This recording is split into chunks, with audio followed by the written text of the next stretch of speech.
The Adventures of Sam Spade, Detective. Sam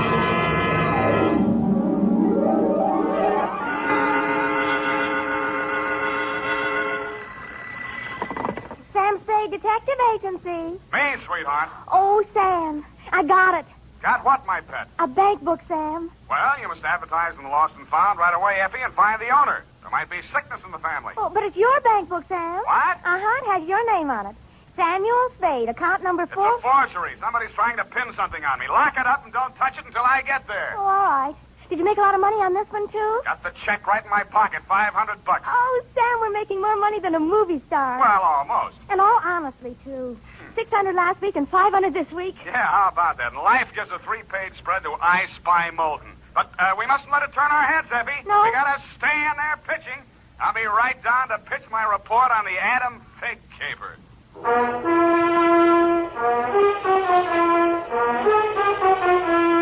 Dashiell Hammett, America's leading detective fiction writer and creator of Sam Spade, the hard-boiled private eye, and William Spear, radio's outstanding producer-director of mystery and crime drama, join their talents to make your hair stand on end with the Adventures of Sam Spade. And now, with Howard Duff starring as Spade, the greatest private detective of them all in The Adventures of Sam Spade.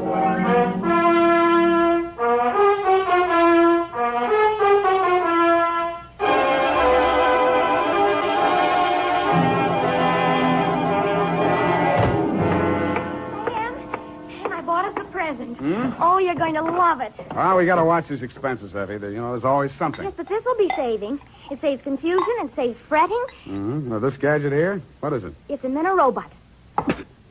A what-a-bot? It's for busy men like yourself, Sam, so you don't have to burden your mind with petty details.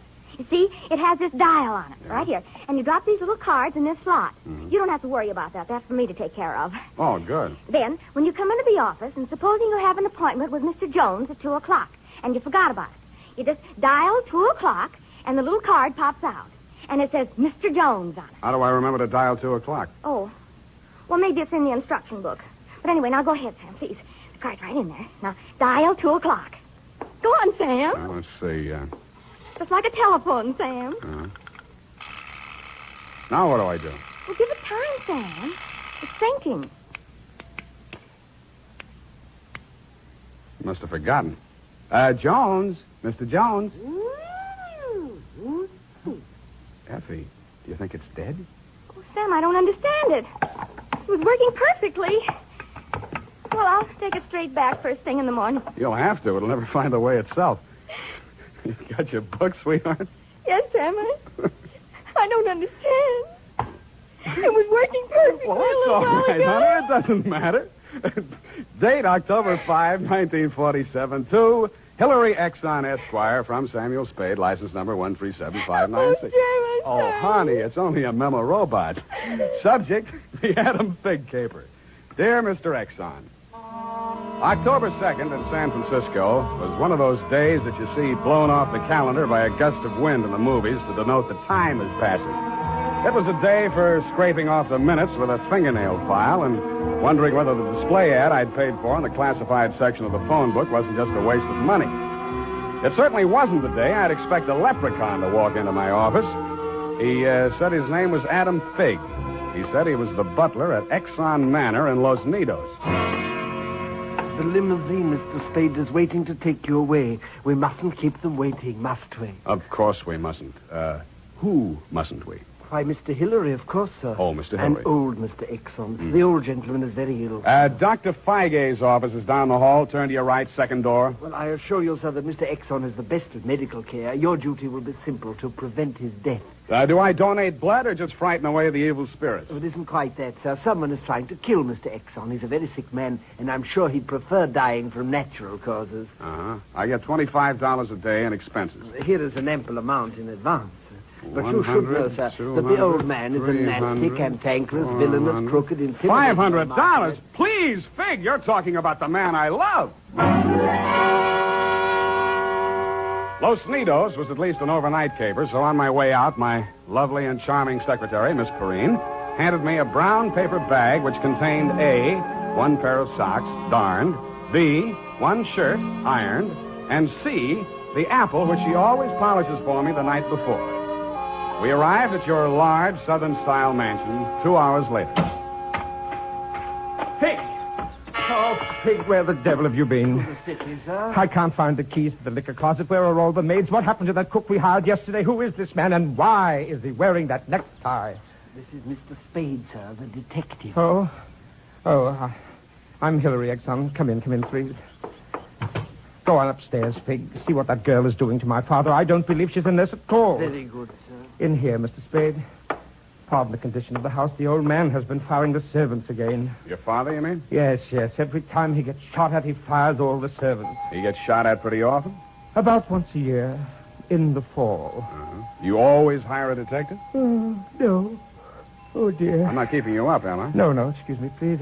It's much worse this time. I can't get any sleep. Guns going off in the middle of the night. The whole household disturbed. When and where was he last shot at? Yesterday morning at about 1:30. I dug the bullet out of the woodwork myself, a .38 caliber, embedded in the door frame that leads to Miss Kaywood's room. That's his nurse. Was she with him at the time? No, Dad sleeps like a baby, full of sedatives. She sees to that. Shot come from outside? Yes, but we found nobody on the grounds. No traces of anybody. I don't know whether Dad knows who shot at him or not. He's such a closed-mouthed old devil. You don't care very much for your father, do you? To be frank, Mr. Spade, if hating weren't such an effort, I would despise him. He is without a doubt... Well, listen.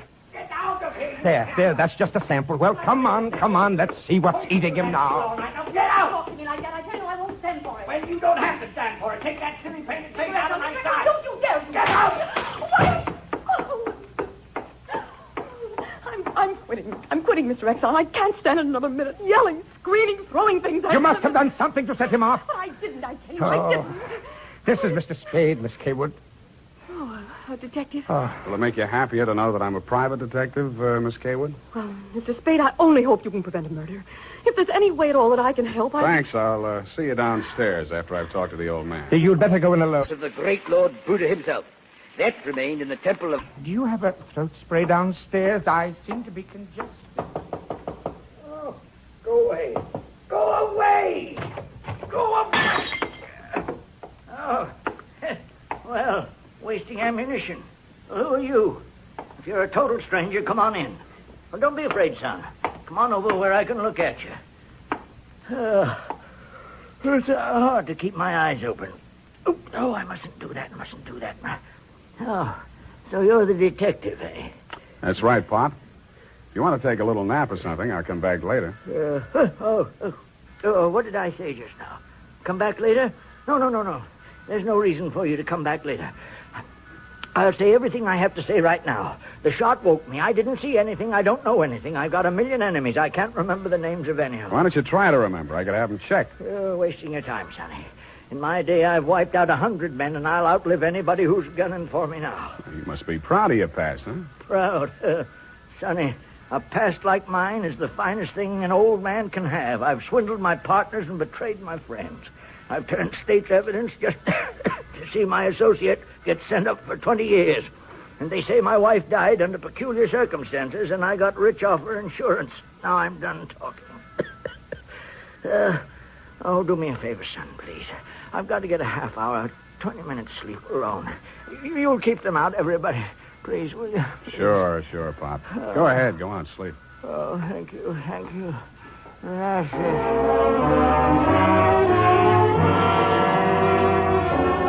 He closed his eyes, rolled over, and fell into a heavy sleep. I stood there a moment, looking down at the frail, wasted old body. Then I cased the room. In digging the bullet out of the door, Hillary had done a good job of ruining any chance there might have been of proving the direction it had come from. I strolled out on the balcony. It was a pretty night. I lit a cigarette and took it in. Then I heard a door open and close softly behind me. Nurse Kaywood was at your father's bedside. She was filling a hypodermic from a small vial of bluish liquid. He didn't awaken when she jabbed it into his arm. Then she saw me standing in the doorway. She hastily dropped the medicine vial into her uniform pocket and came around the bed to meet me. Oh, Mr. Spade, thank heaven. Why, when I saw you standing there in the half night, I thought you might be... Thought I was who? Why, the man who fired the shot. There was a man? Well, I don't know. I didn't see it happen. I just assumed that... You shouldn't have done it. I warned you, Eleanor. Oh, we're disturbing him. Let's talk outside. Okay. Oh, it's good to breathe something besides sick room air. I thought you got used to things like that in your profession. Why are you so unfriendly, Mr. Spade? Nurses are humans, aren't detectives. Try me, sweetheart. Oh, I know what you're thinking of me.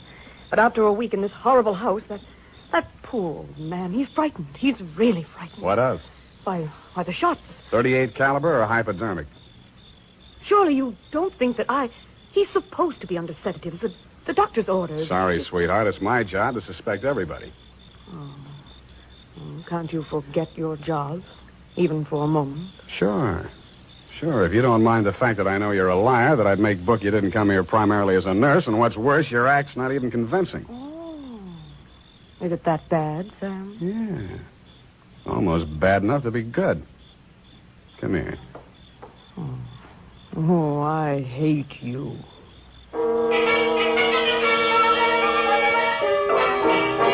It was a very satisfactory love scene for both of us.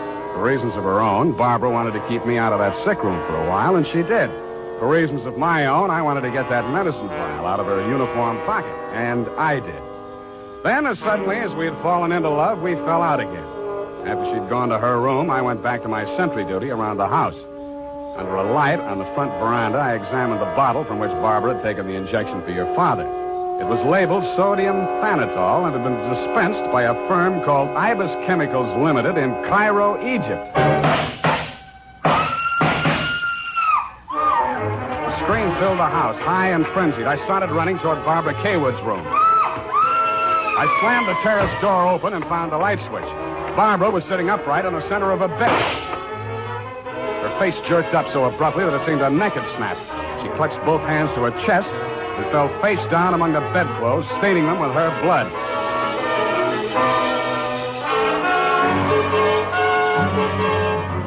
I don't know whether I went through, over, or around the screen that stood between her room and the old man's. I circled Exxon's bed. He lay on the floor on his side facing the window. I went outside. A .38 automatic lay on the ground a few yards away from the building. I put that into my pocket and listened. No shadows moving. Nothing. Then he was on me before I could be sure he wasn't a medium-sized tree. Break your back, need the light. The warm stuff in my cheek might have been the thing's blood or mine. It gathered me up and bent me back and tore at my throat. Then I remembered that hands are stronger than fingers. I started with his thumbs.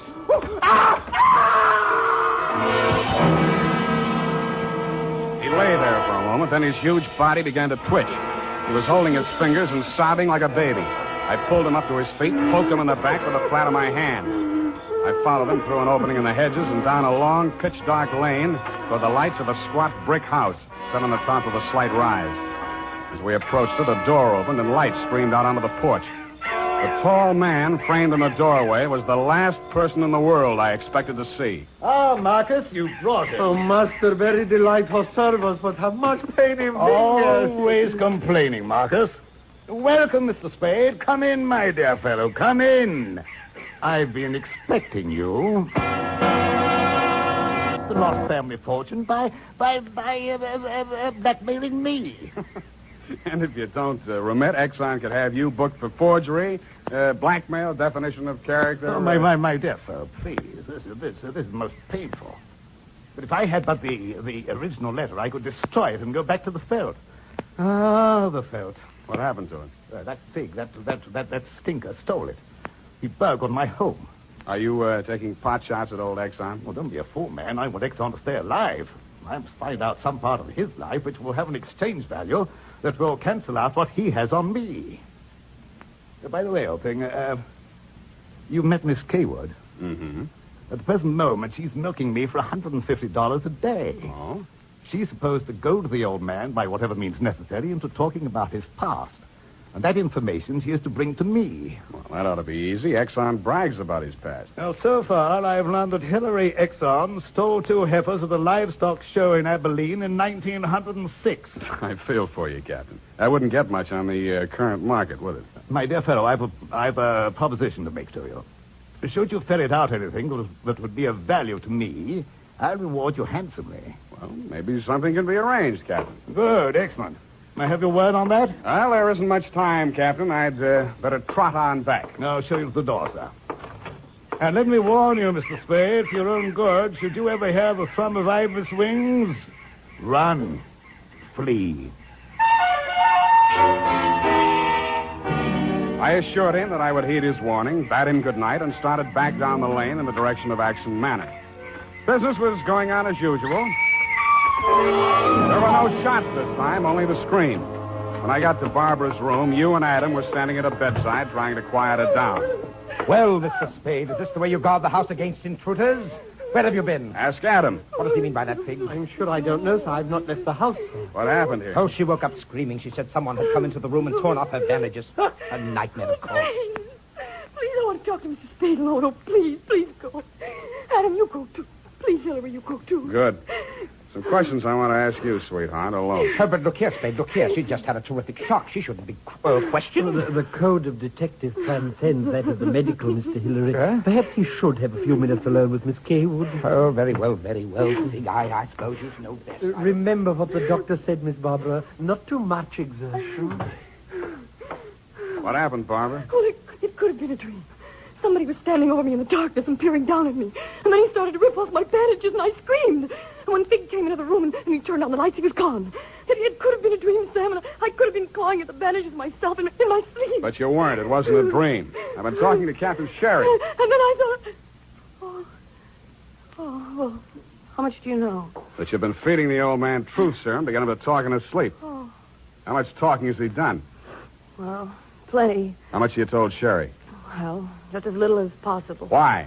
Because, Sam, if we can keep that old man alive and out of jail long enough to sell what we know to Sherry for what it's really worth, we'd be fools not to do it. What makes you so sure you'll stay alive long enough to collect, sweetheart? Well, because you're going to help me, aren't you, Sam?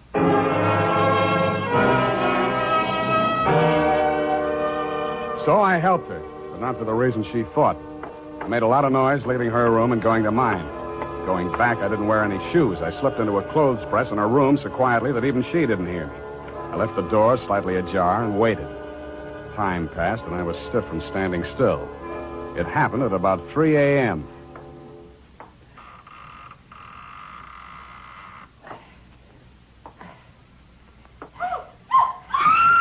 The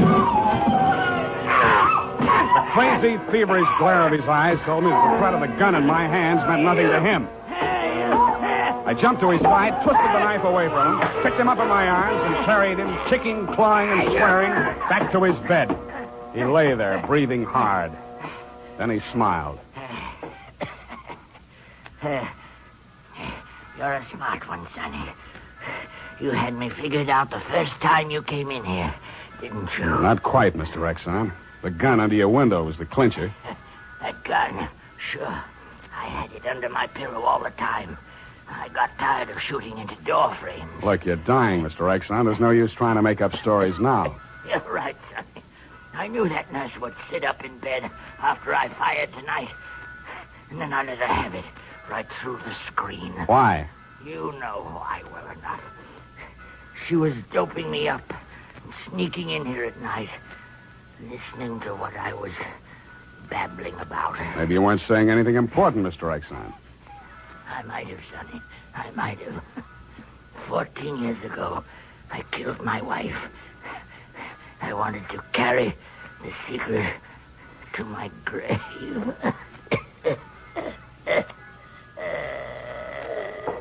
You nearly made it at that. Spade! What's happened? Is he dead? He's dead. Did he say anything, sir? Did he confess anything? You must tell me if he said anything. I didn't hear him say a word. Well. Yeah, Mr. Spade. Charged with a certain texture, a significant quality. There's a certain smell, yes. Ah, and omen. You can inhale it, sir. Journey thou to Nairobi on the veldt. Tarry 7 days, and you will collect the fabulous golden skull of Wizami, king of the Bojamas. Aha! Marcus! Yes, master. Unhook the hooker. Pack the marmalade. We are off to the veldt.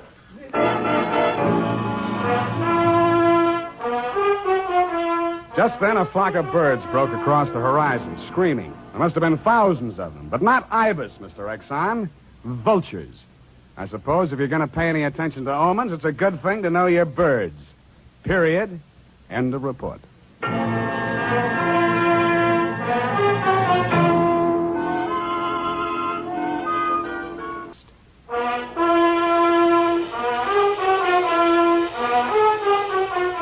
Well, Effie, Sam, the memo robot works after all. I told you it would. Yeah, it just takes a little time, sweetheart. Oh, read the card, Sam. Now, you see? You'd know you were supposed to see Mr. Jones at 2 o'clock. Isn't it wonderful? Well, this card doesn't even mention Jones. Huh? What does it say, Sam? Well, it says, journey thou to Friskin's drugstore, wager $5 on Ira W. in the third at Belmont Park. Oh, Sam, it's psychic. Tarry but a moment. Yes? Thou wilt lose $5. Oh, good night, Sam. Good night, sweetheart.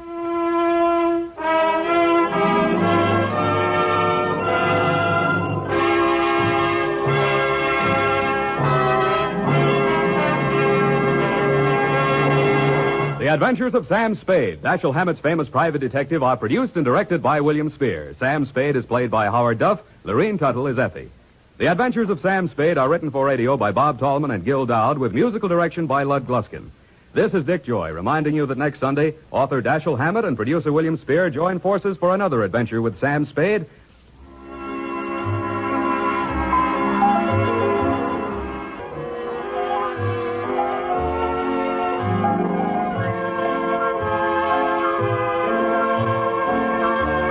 This is CBS, the Columbia Broadcasting System.